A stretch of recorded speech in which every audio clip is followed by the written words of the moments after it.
And now I feel like I get an audition and I'm like, what an amazing story to tell. I want to learn about this person. I want to understand this human being more. I want to help tell this story. And that alone makes it so much more fun, because then it's not about booking and getting to post online that I booked. It's about, I got to be a part, even if I don't book it, I got to be a part of telling this story. I got to be in this person's head.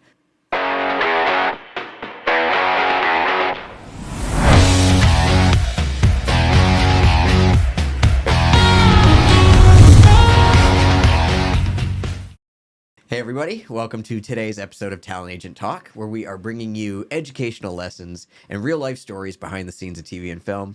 I'm your host and a talent agent, Jason Lockhart, and today our guest is Erin Schaut. Hello. Hello, Erin. Thank you so much for having me. It's good to see you post your wedding. Oh my gosh, I know. Thank you. That's the last time I saw you. I know. Hopefully I'm still glowing. You're still glowing. You're still glowing. It was a great day.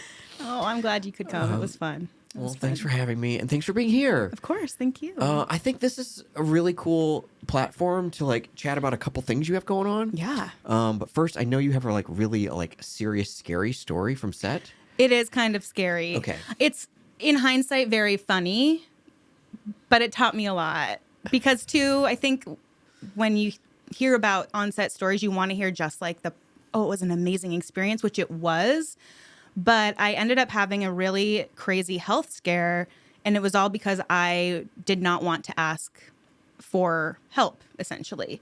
Because when I think a lot of actors are like this, when you show up to set, you want to be professional, you don't want to be difficult, you don't want to ask for anything extra. When I show up to set, I want to be, they almost don't know I'm there because I do such a good job. I'm in and out, and they're like, wow, she was so good.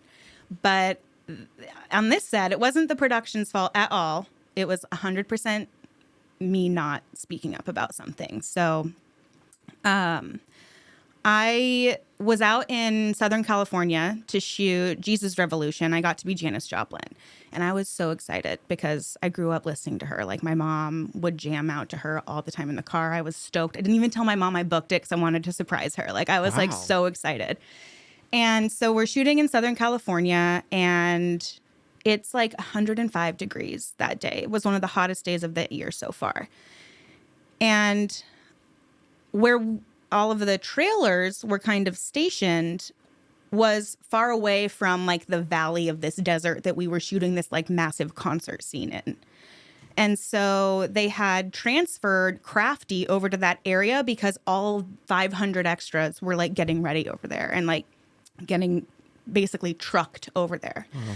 So I had brought a water bottle to set, but I didn't know where to get more water. And I was just sitting in my trailer, which I found out later didn't have air conditioning running. And I, of course, not going to bother a PA, not going to bring attention to myself. Everyone, and it was I kept hearing all day, everyone is so stressed. There's literally 500 other actors here. We're trying to costume them. Everyone was kind of running around this day. And so I was I'm fine. I'll be fine. And then the guy who had done my hair and makeup sees me sitting outside my trailer because it was cooler outside in the shade than in my hot box of a trailer. Jeez. And he's literally what happened to you? Your hair is frizzy. You've sweat off your makeup. What's going on? And I was I think the AC in my trailer's out. It's really hot in there. And luckily he just brought me into his trailer, and there was just no water anywhere. But they were once we get over to set, Crafty's over there, we'll get you some water. And I was cool, I'm fine. We're good to go. Don't worry about me. So we get over there. I do a couple of takes with just 20 extras. They were doing close-ups. And then they're waiting to bring in this wave of 500 hippies over the hill. They're rushing down, and I am sitting in under this tarp with these other actors, and someone looks at me and they're like, "Are you okay?" And I'm I'm fine. And they're you are very, very pale.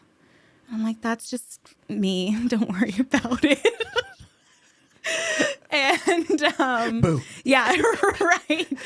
But I must have started drooping in my seat because all of a sudden I hear, "We need a medic, we need a medic, we need a medic."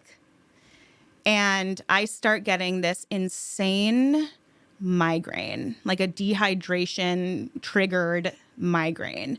And I'm like losing my motor skills. I can barely talk. Like I could have probably had a trip to the hospital if the medic didn't come, and they were like electrolytes. They were giving me salty snacks. And then the director comes back and we're like, we need Janis. And my head In is, that moment. yeah, my head is throbbing. And I'm like, Janis wouldn't back down.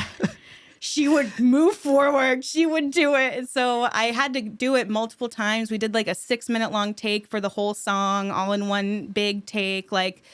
And by the end of it, I was just kicking myself for not speaking up and not just saying like, hey, is there another trailer I could be in? I don't want to make any trouble. It's like this misconception that since you might be the day player on set, that you don't deserve to ask for what you need to do your job well. Because it was such an incredible experience and the people were so wonderful. Like, once I did get back to the trailer, actually another actress offered me her trailer to like lay down in. And they just came and sat with me and talked to me, and they're like, you're doing such a good job. They were so sweet, and there was so much support, but I had to have a PA. They would not let this PA leave my side for the whole rest of the shoot until like 10 p.m. All right, listen up. Our Booked It Challenge is so close. Oh my goodness. Our Booked It Challenge is one of my favorite challenges that we do each year. And I'll tell you, when I first created this challenge, I was a little bit nervous because I was like, oh my gosh, how are we going to create something where like people actually have to book jobs? Like that's not something in our control. But I took a leap of faith. I created the challenge. I called it the Booked It Challenge. And wouldn't you know, every single year, people book jobs. It's crazy. So this year, it could be you. This challenge is very simple. We're together for 4 weeks. We bring in an industry pro all 4 weeks, and we work on auditions. I make it so simple, so easy. 1, I give you some audition techniques to help you book the job once you have the audition. And the second is I give you some techniques to get more auditions.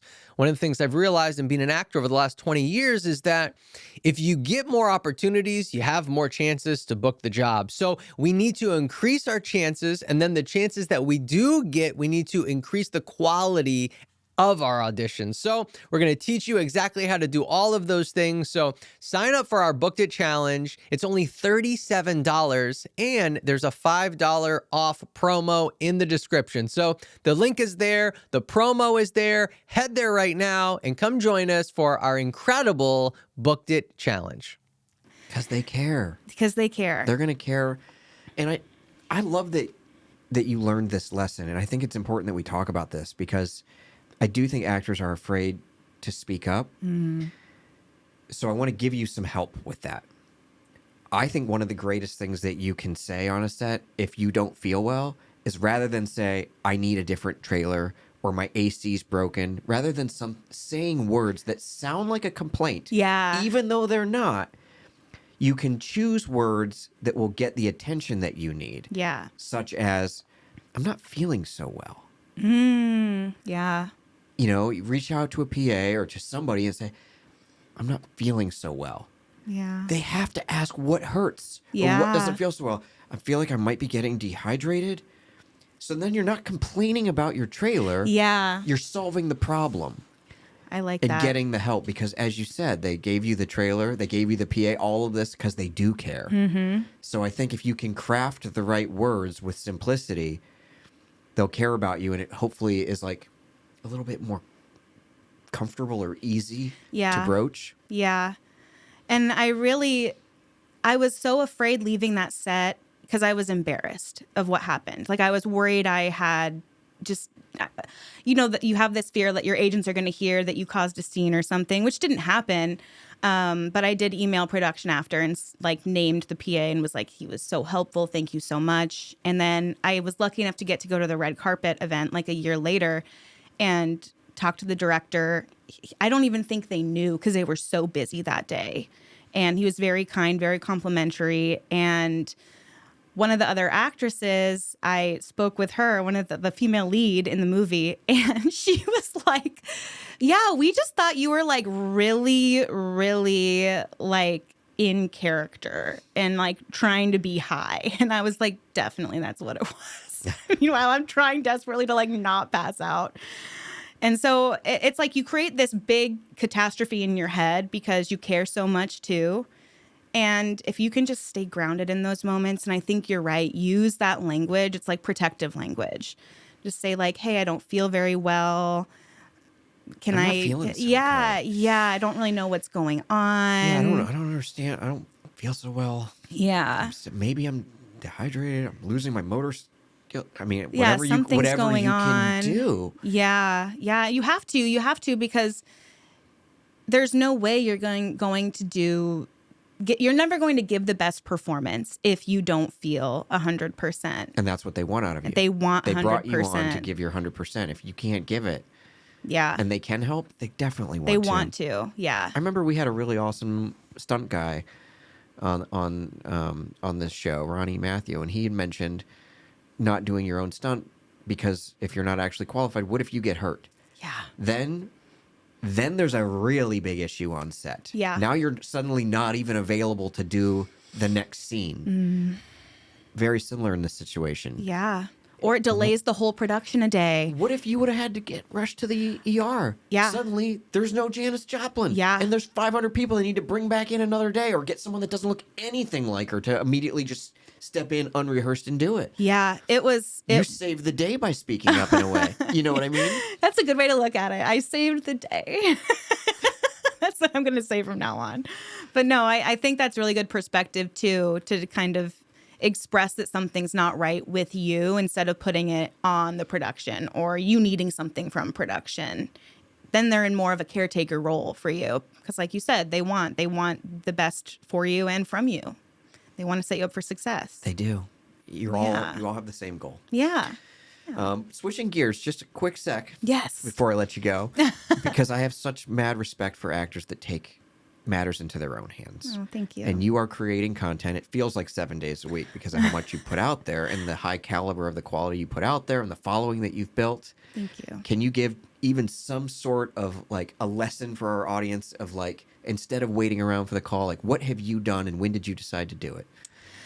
Yeah, I have always been very comfortable creating my own characters and doing my own sketch comedy. And I did that a lot in Chicago when I was performing there. And now we're in this wonderful space where people are getting noticed from posting on social media. And whether that avenue is through comedy or lifestyle content, you're still showcasing yourself. You're still putting yourself out there. And for about 4 years, I built up a comedy channel with a following. And it was really interesting because I found myself in that type of content chasing the numbers, chasing the views, chasing the money, chasing things that didn't feel authentic or real to me, because then I wasn't making the type of art or creating the type of characters or sending the type of message or having the kind of impact that I really wanted to have.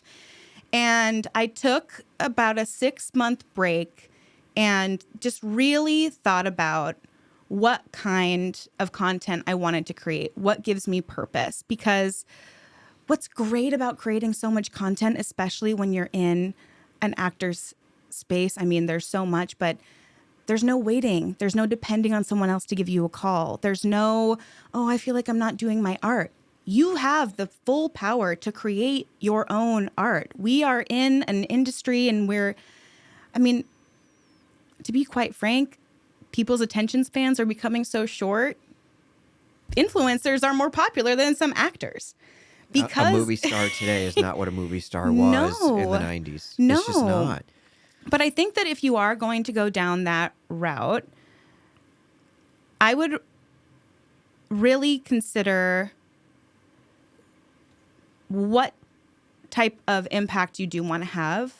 What, apart from getting views and validation and all those external things that don't necessarily matter in the grand scheme of things on an individual basis, what type of content do you want to create and why? Can I take it one step further? Yes. What kind of content do you want to give people? Yes. Yes. How is their life going to be better from your content? Because if their life is better from your content, whether they're more educated or they're more fascinated or they're inspired or they've just like unraveled something. Yeah. And you send people down a rabbit hole, I feel like. So like what do you want to do to people? What experience do you want to give them? Yeah. Then the numbers come. Then the views come. And it's so true because I discovered I wasn't creating. It's kind of like getting an audition for something and you're like, I'm not going to book this. Like, am I going to? You just doesn't feel right. So you try to like fake it. You still do it, but like it doesn't feel as good as the audition where you're like, oh my gosh, this is such a good fit. That's kind of how it started feeling with my content. And I wanted to impact people in a positive way. And I'm really, really passionate about people advocating for themselves, learning how to critically think, and being aware of when someone's going to try to manipulate them. And that's when I started transitioning into more anti-cult content. So my channel's Let the Fresh Erin. Wait, can you say that one more time? Let the Fresh Erin. It's here go. on YouTube. Yeah, I have almost 21,000 followers now, or subscribers. I hate the word follower. I'm an anti-cult creator, after all. And it gives me so much purpose because I will get emails from people that are like, I avoided this situation thanks to you. Or I'll get comments of people that are like, I never realized that I was being manipulated by my partner, but he uses Darvo. He uses these same tactics that you're talking about. And it's such a wonderful way to keep myself accountable too, because I know the content I'm creating is giving people something. So it keeps me wanting to do it more because I don't necessarily care about, like, I want this video to get a ton of views. I care more about no one's talking about this. And what if there's one person out there that needs to hear this and I can help them, right? What if one person is in a situation that they don't really know how to get out of? What if someone has a family member that's stuck in a cult and they don't know the right things to ask, the right questions to ask? And it's so funny how my mindset when it came to acting started shifting. I remember I was on first refusal for a job, and I've always been the type of actor where I've like been really obsessive. Like, I need this, I want this. I need to get this. And for a while it got really hard if I ever got close to something and I didn't get it. And this is such an important moment for me because I remember I was like 7 hours into researching something and writing the script for it for my Let the Fresh Erin channel. And I got the email that they went in a different direction. And instead of being like, oh man, my first thought was, that's fine. I need to get this done because like this is taking a lot longer than I. Yeah. And I was like, whoa, this feels way You're better. busy. I'm busy. I have other things going on that I'm also passionate about. What a great lesson. And it was such a good lesson. It's like, have you ever heard of cute aggression? It's please go on. No, I have not. Okay, you've probably experienced it because you have like puppies and a beautiful wife. But it's when something's like so cute, you want to like squeeze it, but you know you can't because that could hurt it. That's how I was with every audition, every role I got. It was like I have to get this one and this one and this one and this one. But when I released that like tense grip on it, oh my gosh, the work is so much better. The work is so much more fun. It's more fulfilling. And you get to pet it instead of I squeeze get to it. pet it. Yeah, we're giving each other affection instead of me just like stay here with me and never letting go. Yeah. Like, The work is yeah. thankful for how you're approaching it. Well, and I think my passion for acting was reignited because it wasn't just about I need to book a job.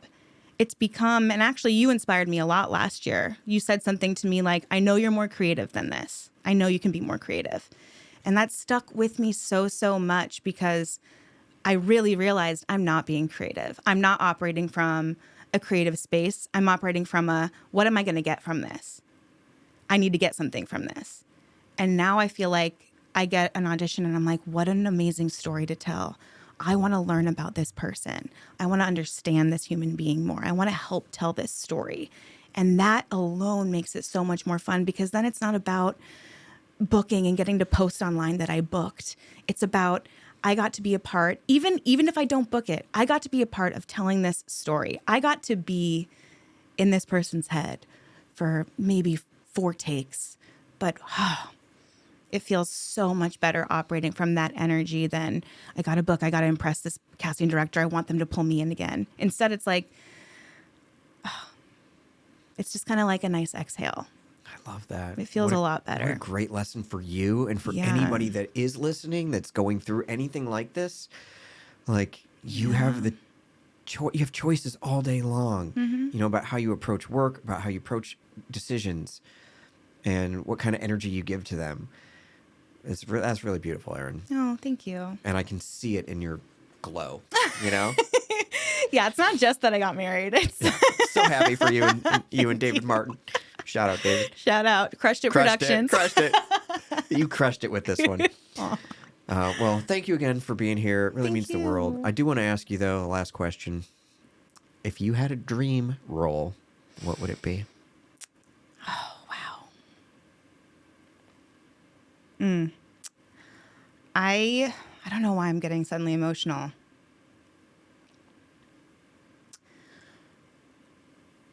I would love to.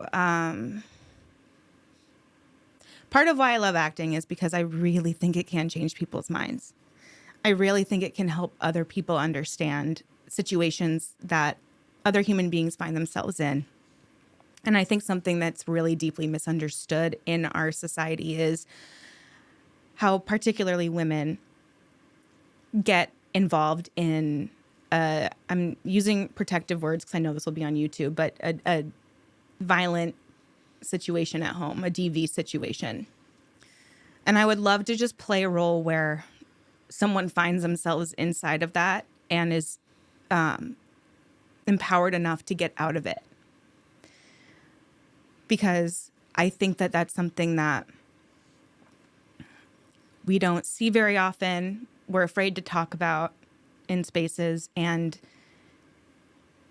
a DV survivor takes at least statistically 7 tries to get out of that situation, and then they're shamed later for staying in it for so long when they were trying. And I think that's a role that has that kind of impact or could potentially change someone's mind or provide understanding and invoke empathy. That's the type of work I want to be doing. I love entertaining. I love making people laugh. But I think what's most important to me is knowing that my work is making some kind of a difference. And on top of that, doing it with a cast and crew that's incredibly positive, supportive, kind, wants to tell a great story. And I know that's kind of a vague, maybe it's a vague dream, but yeah. Sounds very realistic to me. Yeah, I think and that's... I won't be surprised if you write the role yourself and make it happen within the next year. Thank in fact, you. I dare you to start by next Saturday.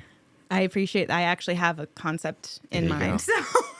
put something on a piece of paper for 1 hour. Yeah. Gift yourself an hour on your calendar between now and next Saturday. I will. And just I actually write will. something down. Yeah. And see where that goes. Yeah, that's a wonderful idea. Thank you, Jason. Thanks for being here. And as a thank you for being here. Oh, gosh. If I had a Kleenex, I'd give you that, but I don't. But I do have a free car. Oh, wait, what? So don't look inside, but reach your hand in there and pull out a free car. A free car. Oh, my gosh. Is it a Lambo? There was a Lambo, but...